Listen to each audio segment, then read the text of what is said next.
I think our approach is one of collaboration involvement. We really want that kind of, I guess I'll say, interaction that people have with it.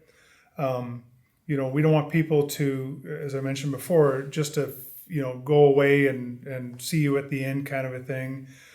We want that kind of partnership that kind of takes place there with it. But I think, the mindset of, but we want people to have the confidence. I guess if people look at, what is BIC, a greatest strength, we, playing off of not just the experience because of the gray hair and the years, but the confidence that we're there for them. We're going to do everything that we can to make it a good experience there for them. So I think the idea that they just have confidence with it.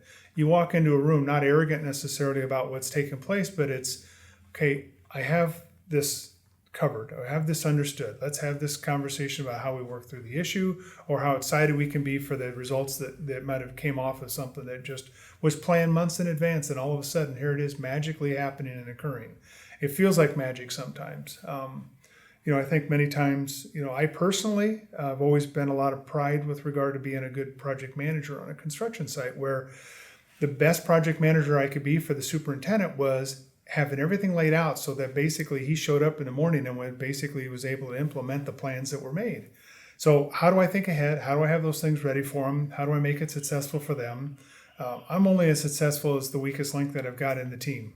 So how do I keep each of those players moving there for it? So I think, kind of all those things, I guess, factor into how I look at it for an approach. It's very much, we like to start in the early days of design, but if we're handed a set of plans and it says do the best you can to follow those plans to build it for the owner, we have ways that we still approach that where it's the owner feels engaged and involved, and at the same time really has a little bit of a say to the things that maybe have already been decided, not changing stuff necessarily, but just trying to make it theirs.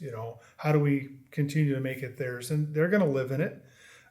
We don't build, I'm trying to think of any monuments that we've built where somebody doesn't physically live in it or occupy it or an office or something. It's a place of business, it's a home, it's something like that. So we do the things where people are actually going to be.